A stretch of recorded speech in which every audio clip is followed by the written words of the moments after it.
I take it Mr. Fremenet's condition has stabilized? Of course! I wouldn't have left the infirmary otherwise. I've been expecting those two, but might I inquire as to the purpose of your visit, Miss Siegewien? I wanted to check up on Miss Cloran. How are you feeling? Mostly fine, I think. If you don't mind, I'd like to perform another quick physical exam. It'll just take a few minutes. All right. Thank you for looking out for me. I'll take my leave for now, then. Well, want to explain yourself, Risley? Of course, but I'm not partial to the word choice of explain. How about enlighten?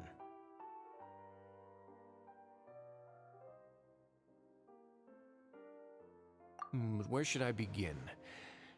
How about you start by asking me any questions you have? You can start with whichever one you'd like to get answered the most. Then Paimon will begin. Did you know about Lenny's goals from the very beginning? No. I just knew they were Fatui operatives sent to the fortress by the Knave. As for their specific goals, I only figured those out as you made progress on your investigation. You managed to monitor and stay ahead of them even though you didn't know what they were trying to do? They came here with ulterior motives. I'm quite adept at discerning what that kind of behavior signals. Initially, I thought their goal was just to investigate Child's disappearance. Linny suggested that I had deliberately let him escape, but in truth, I didn't really do anything special to help or hinder him while he was here. Everything he did, from finding helpers to leaving this place, he did on his own. Of course, it's inevitable that the Knave would make a big deal out of her fellow Harbinger's unexplained disappearance. I'm also quite curious about where that Harbinger went, so I figured I might as well let the Fatui do their own investigative work. All I care about is the answer. So you were hoping Lenny's group would just do your work for you! You make it sound like that's a bad thing. Unfortunately, things didn't go as planned. I assume that Fremenet has told you already, the ratio of primordial seawater around the fortress of Meripede is on the rise. The Forbidden Zone has always been Linny's target, and you got roped into that investigation after running into him. I began to intervene out of concern for your safety, and also to prevent the fortress from becoming entangled in more irksome matters. Are the rumors true that you're also a former criminal? Why would you put it like that? Isn't staying here all day and serving as the manager of the fortress a kind of sentence unto itself? Another form of prison? I just happen to have some support from the rest of the inmates, that's all. Oh, right! Paimon wanted to ask, who invited Cloran down here? Me, of course. I paid her good mora to come down to the fortress for some field work. As a champion duelist, Miss Cloran could be considered to be an independent party. I needed to find an exceptionally capable person to help me get through the impending crisis. And saving Fremenet was part of that crisis? You can think of it like that, yes. Credit where credit is due, that boy is quite adept at diving. Had conditions not been as hostile as they were, he probably would have found the missing Harbinger already. That's not something you should be asking after. Neuvillette only asked you to investigate Child's whereabouts. All I need to prove to you is that the Forbidden Zone had nothing to do with the Harbinger's disappearance. That should be clear now that you've spoken to Fremenet.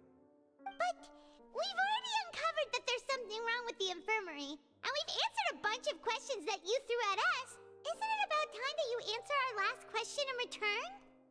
You make a compelling case. Do you really want to know the answer that badly? Yeah, Paimon really wants to know. Even if the truth may not be pleasant?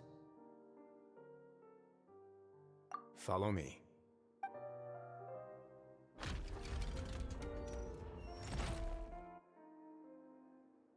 There's a hidden door here? And a whole basement behind it? Huh. You're pretty good at hiding stuff, Risley. It seems you've forgotten just what kind of place the Fortress of Meripede is.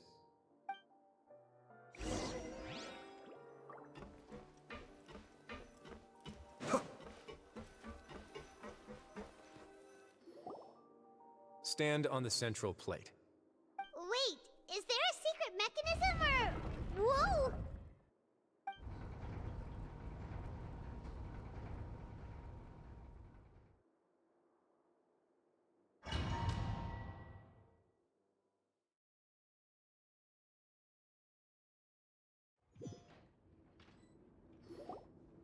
So, this is the Forbidden Zone? Honestly, for a place so well hidden, Paimon sure doesn't see anything special.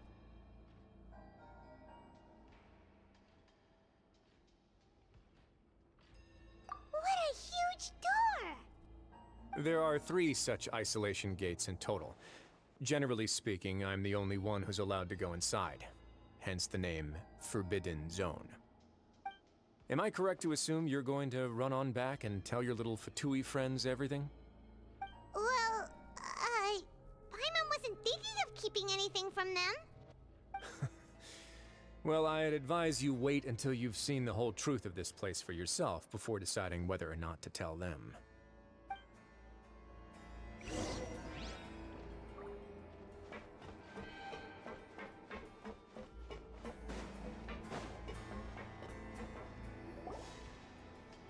Huh. So there's a switch on the side. Stand back.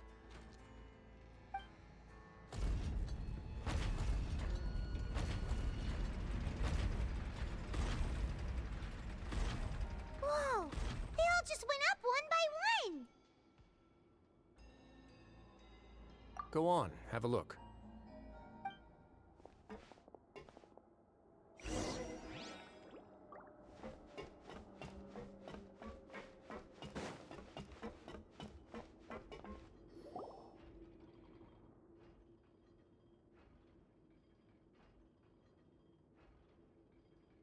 I've been interested in what lies beyond that gate ever since I assumed leadership of the Fortress of Meripede.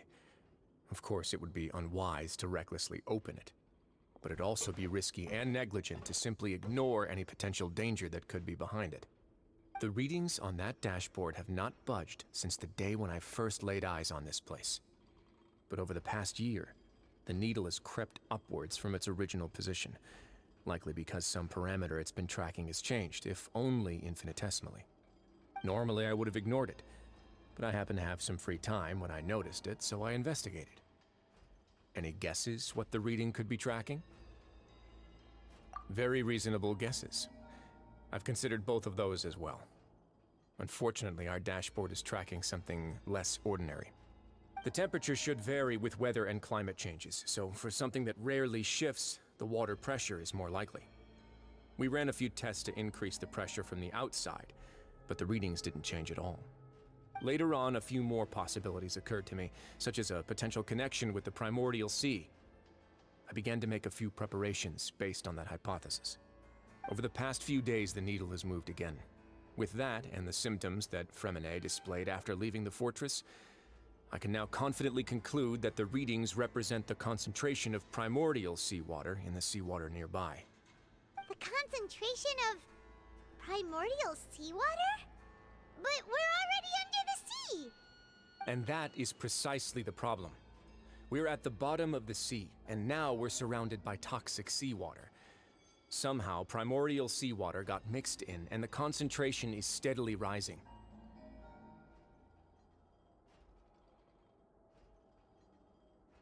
Yes, that's very likely. But forget about the two of us! Not even Novelette knows where the primordial sea could be, much less where we could find and plug a leak. Oh. Oh! Seems like you've figured it out.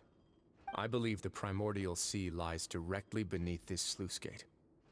For some reason, the primordial seawater levels have risen significantly, and it's now very close to us. The indicators are now red. Although the gate still stands, some primordial seawater has already leaked out and mixed into the sea around us. If this continues, soon it will no longer be able to hold back the primordial sea at all.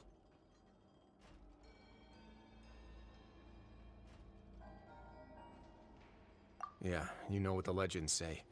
If this place falls, then everyone in Fontaine will be turned into puddles in the span of a night. But that's just... they'd be built right above a sluice gate for the Primordial Sea! Who built this place anyway? Your expression tells me you think this might be part of a vast, complicated conspiracy. To be honest, you might find the actual answer may be exceedingly boring. It's just that the secret of the Forbidden Zone had been long forgotten by the nation before I rediscovered it with my research. There's no single founder of the Fortress of Meripede in any traditional sense. What we know about its history has been left to us by the people who used to live here. When the previous Hydro Archon Egeria ruled the land, all convicted criminals from Fontaine were exiled. The people drove the criminals away like a wolf pack chasing away the banished. The criminals received no sympathy of any kind from the people. They were exiled to the desolate seaside, where they experienced only pain, struggle, and the bone-chilling cold. Some of them began to repent, and prayed to the Hydro Archon, asking if there was still anything they could do. The Hydro Archon took pity on them, and said, "You may go guard my secret, deep underneath the waves." And so, leaning on the power of the Hydro Archon, they gathered underneath the sea and began to build a fortress. They became a community down there in the deeps, and over the years helped it to grow. As the number of exiles increased, more and more people joined the community. When the first group of exiles died, they left the yet unfinished fortress to their successors. The Hydro Archon continued to lend her support, allowing the fortress and what it stood for to continue growing ever larger. Before long, this dark underwater fortress became the sinner's only home. And with that, the people here stopped referring to the fortress as a prison. They saw themselves as repenting sinners who would regain their freedom once they had sufficiently redeemed themselves. But as time went on, people also realized that the fortress was a lonely place. Once they had gotten used to life here, they could no longer feel comfortable living in the overworld. Once they had finished serving their sentences, some people left and some others chose to stay. They'd find some idle position and let their withered souls fade away with the ancient secrets of the past. After many, many centuries, few people still remember the reason for the fortress's founding. Now they just see it as an integral pillar of Fontainian society, as the place where criminals deserve to be sent. Now and again, researchers manage to break one law or another and live out their days in the fortress. I learned all this from an elderly historian. Everyone else just thought he'd made it all up. But now you know every part of that history is true. Indeed. That's just as the prophecy says. If this gate fails, then everyone will be dissolved into the sea.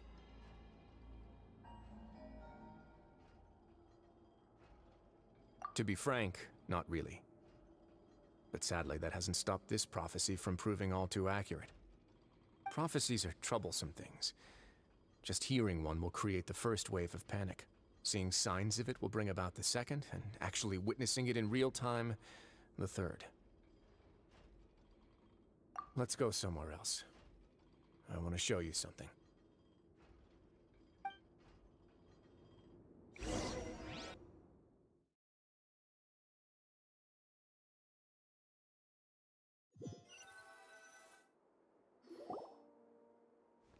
This is it. Your Grace, perfect timing. The results from our last round of experiments have... Wait, Jurier, he's not alone! Huh? Lorvine and Jurier? No need to panic, you two. I've already told them about our plan. What? After you warned us not to tell a single soul about any of this? I'm skeptical as well. Are you sure they are trustworthy? The results speak for themselves, don't they? These two may already know more than you could ever imagine. All right then, if Your Grace insists. They seem harmless enough, so I'll trust them for now. Well, how about some reintroductions? This is Jurier, one of the highest-ranked researchers from the Fontaine Research Institute. He used to work under Edwin. I trust that you've heard of Edwin?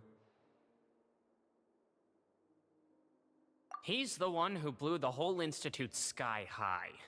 Everyone knew he was a bit crooked in the head, but you're not a local, so I guess it's possible for you not to have heard of him. Edwin's main areas of research were archaeum and gravimeters. As his assistant, Jurier is quite familiar with them as well. I hired him to be my technical consultant. You want to blow up the fortress of Meripede? Ah, what a lovely idea. I'm already imagining it in my head. Gotta admit, I'm tempted as well. Guys, focus! Focus! That taskmaster over there is Miss Lorvine, and is also one of my technical consultants. While Jurier used to be Edwin's assistant, she used to be Jurier's assistant. Ooh, are they together?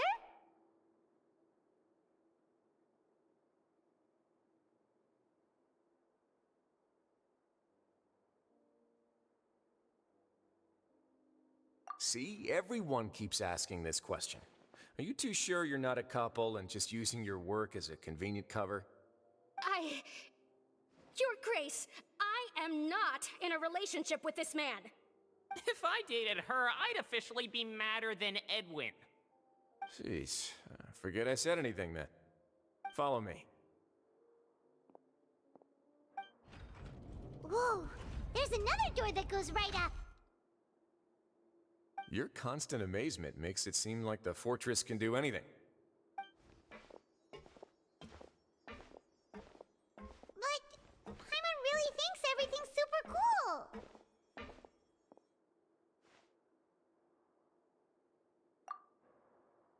Well, let's spice it up a bit. And here you go.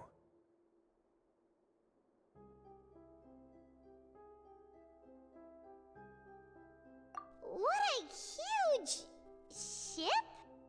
This is also a production zone that Paimon's never seen before. What's going on?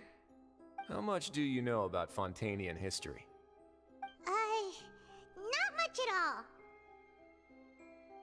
Well, then maybe you haven't heard the story of ancient Lemuria. To give you a quick rundown, Fontaine used to be ruled by the Lemurian dynasty. According to legend, the Lemurian king Remus came to this land after being inspired by divine revelation and found the seer Sibila, who had taken on the form of a golden bee. Taking the golden bee with him and riding on a huge ship, the Fortuna, he created his nation above the surging waves. He called his nation Lemuria and used the Fortuna to incessantly search for new tribes and islands, calling on them to join his empire. There's a ship in this story too? Where there's water, there'll be ships. People believe that hope can always be found at the end of a voyage. Do you believe that too? To a point, I think. As you've already seen, I have a whole factory's worth of labor, materials, and technology at my disposal. Certainly can't hurt to give it a try. So the moment I began to speculate that the Primordial Sea might lie underneath the gate, I also began this project. Were you inspired by the legendary Fortuna? Maybe. Fontanians need something to hold on to cope with the impending disaster.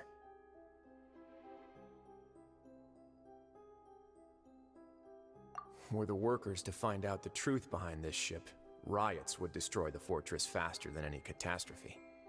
As the fortress's administrator, I'd never make such a reckless call.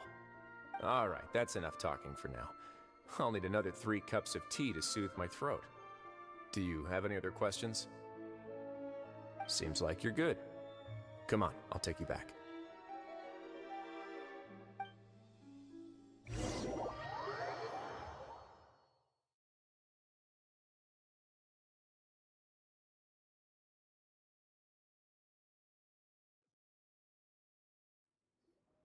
I'll leave you here for now. Oh, thank you so much. No worries. But don't forget, it's up to you whether or not you want to share what you just saw. What you do from here on out will likely affect those 3 as well.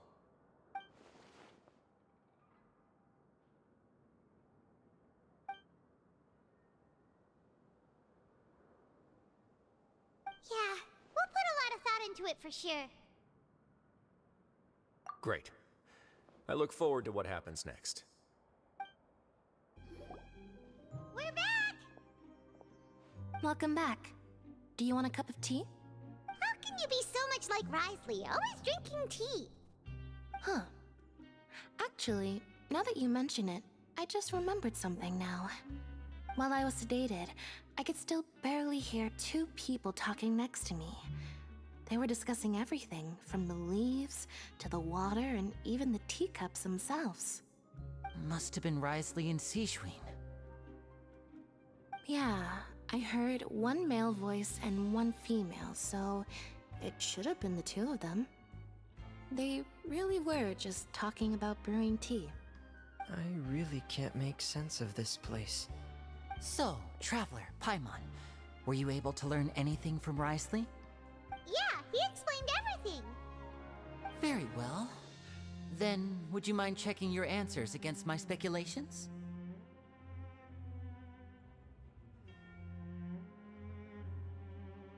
Yeah, I took the time to rest, so I'm feeling a lot more relaxed now. Nobody else is around, and Miss Sijwin is also busy with something or other, so let's just talk here. All right, then I'll posit my theories. I asked myself 3 questions. Firstly, why was Fremine affected by the primordial seawater? It was because he dove into the sea. My theory is, the long-lost primordial sea is probably very close to the fortress of Mirapede. Whoa, he's good. He got that right on the first try. That's our Linny. Secondly, Risley's attitude changed dramatically during the course of our stay here. He ignored us completely at first, then suddenly roadblocked us. Why? I spent quite a long time thinking about this. If he has been monitoring the Fatui since the very beginning, he probably ignored us at first because he was hoping we could find Master Child for him. What's more, the Fortress of Mirapede is not part of Fontaine's court system, nor does it report to Udex Nervulet. Risley is basically the king of a no-man's land. As long as the fortress doesn't do anything about Master Child's disappearance, Father can use it to pressure the Fontaine authorities. And while the two factions are pitted against each other, Risley will be free to move between the parties of interest. If I had to guess, he probably has something that he's working on himself. It's likely related to the secret of the infirmary, but I just can't think of what it could be.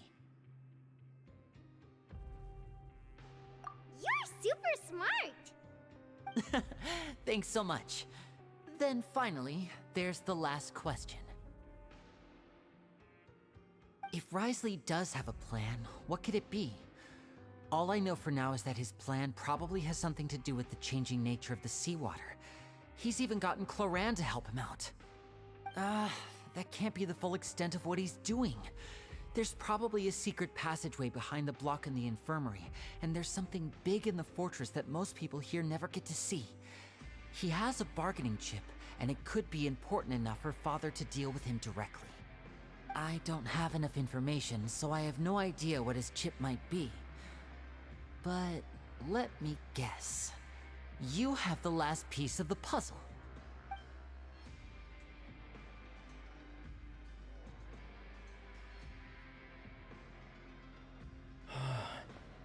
I can't believe it.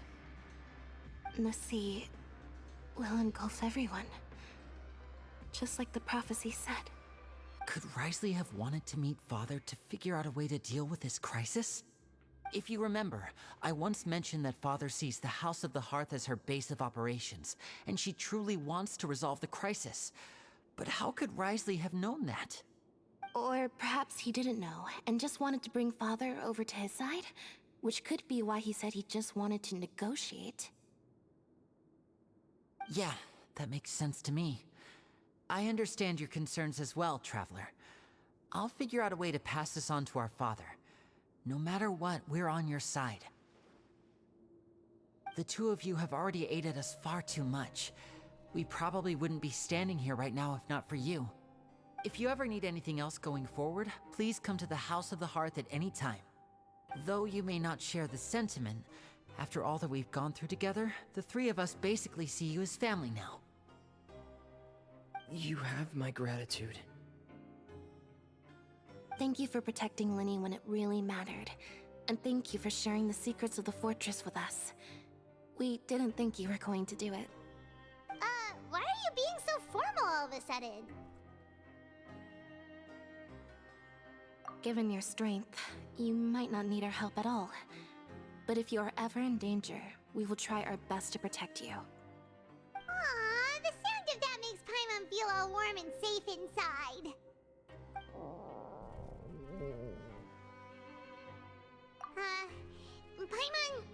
Paimon's hungry. Oh, you've done so much already. Go get some food. Alright, then we'll catch you guys another time. It's time for dinner. Welfare meals now being served in the coupon cafeteria. Come on, let's go pick up ours as well. Traveler and Paimon, over here. Are you here for dinner too, Miss Sijwin? Mm-hmm. And I'm taking the opportunity to prepare Miss Cloran's dinner as well. Huh. You're right. She's actually sitting in the fortress cafeteria. What would you like to eat? Yep, you can. I've already talked to our chef, Mr. Wolsey. It's all on me today, so you can get whatever you'd like.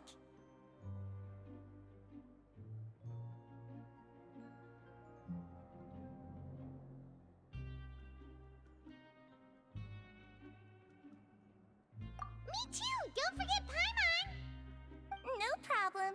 Just leave it to me.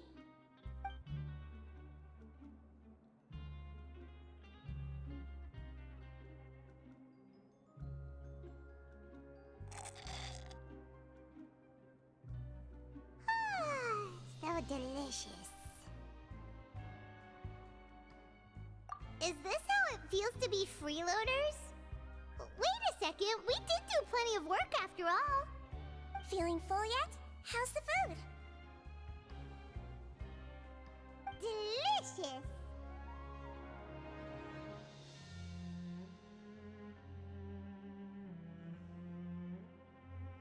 I'm so glad to see you all so happy. Oh, see the expression on your face just now? The muscle here just moved, which suggests that you're feeling quite relaxed at the moment. Sijwin, do you do this to help your patients or to better understand human beings? A bit of both, I suppose. I'm a Melazine, which means I'm very different from human beings. I must know what you're thinking if I want to take good care of you. You're really good at taking care of people. Even though you're so short, you still talk and act like an older sister. Really? You're reminded of an older sister? That's great to hear. Oh, and what did you mean back in Risley's office? When you said that you were protecting Linny and his siblings as well? Oh, that. I just asked His Grace to look out for those children, especially that diver boy. I was getting a bit worried after hearing that something was wrong with the water. Thankfully, Clorand is very strong and managed to save him in the nick of time. His Grace also sealed the pipes after Clorand left, to make sure that Linny wouldn't impulsively chase after his brother. Although the path was blocked, we still stationed some guards there to stop anyone from approaching. They were instructed to only open the door once Miss Clorand had returned. Oh, and I was keeping an eye on Mr. Linny as well. We had to press him, but we couldn't allow him to be in any real danger. You were all super considerate and really thought everything through. It's just what we do down here at the fortress. At least this has been His Grace's style for as long as he's been the leader. Oh, I really wish Monsieur Nervula would come down here more often too. I feel like he'd like it here, with all the darkness and chaos.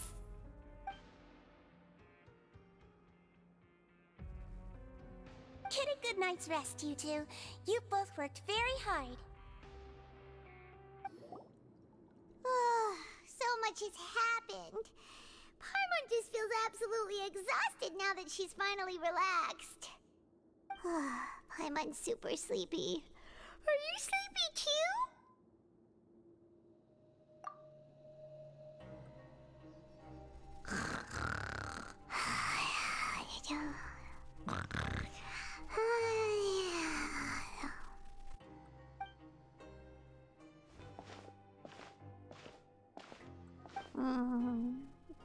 Delicious. I'm on 1 seconds for free.